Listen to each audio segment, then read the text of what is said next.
کول د شریعت د لحاظه څنګه دی او اکثر دا پوښتنه ملګري په دې ژمي کې ډېره زیاته کوي. که چېرته موږ راشو د جناب رسول الله علیه الصلاة والسلام هغه صحیح حدیثو ته، نو اول حدیث امام ترمذي رحمه الله راوړی دی د مغیره ابن شعبه رضی الله تعالی عنه، او په هغه کې دا خبره نقل کړې ده چې توضأ النبي صلی الله علیه وسلم ومسح علی الجوربین والنعلین، رسول الله علیه الصلاة والسلام په جوراب باندې مسح کړی.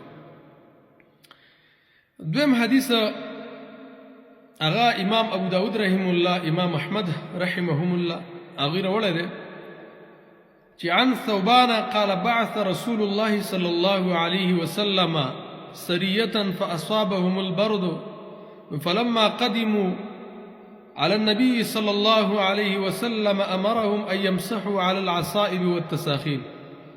ثوبان فرمای رضی الله تعالی عنہ چې رسول الله یو جهادي لښکر لېږلی نو هغې ته یخني ورسېدله. کله چې نبی علیه الصلاة والسلام ته رالو د یخنۍ شکایت یې وکړو نو رسول الله علیه الصلاة والسلام ته وفرمایله چې مسح دې کوي تاسو په جرابو باندې په موضوع وغیره په دې باندې تاسو مسح هغه کولی شئ.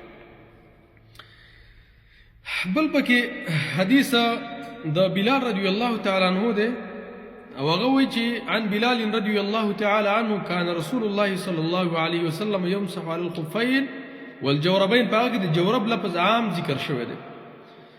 څلورم اثر پکې د عاصم الاحول دی، هغه چې رأیت انس بن مالک رضی الله تعالی عنه مې ولید، بهترین صحابي دی، وایي هغه مې ولید مسح علی جوربیه چې په دې خپلو جرابو باندې مسح وکړه. امام عبدالرزاق رحمه الله دغه اثر را نقل کړی. پنځم اثر پکې د عمر بن الخطاب رضی الله تعالی عنه دی او هغه د جمعې په ورځ باندې توضأ ومسح على الجوربین او دغه وکړله او داسې وکړو په جرابې مسح وکړله وصلى بالناس الجمعه او خلکو ته د جمعې مبارکې هغه لمونځ وکړو. داسې نور بې شماره احادیث که ته وګورې د سلیمان بیا پکې اخره کې راځي د کعب ابن عبدالله هغه وایي چې ان علیا بال ثم توضأ ومسح على الجوربین والنعلین، علي رضی الله تعالی عنه په جرابو باندې مسح هغه کړی ده. مصنف د ابن ابي شيبه کې دغه روایت موجود دی.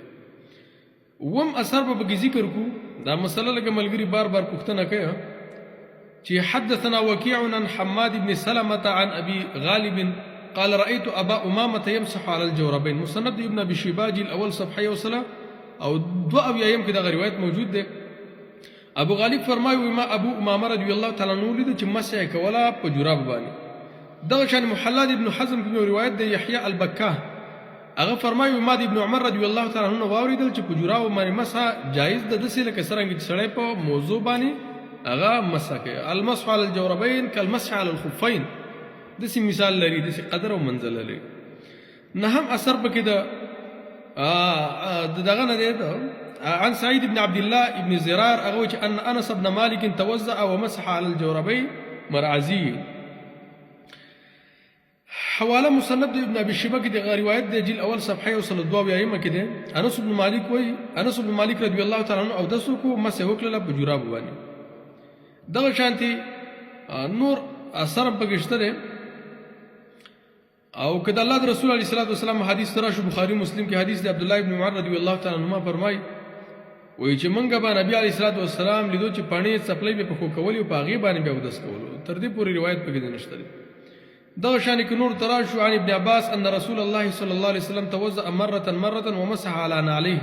داسې نور بې شماره ډېر حدیث پکې هغه نقل دي.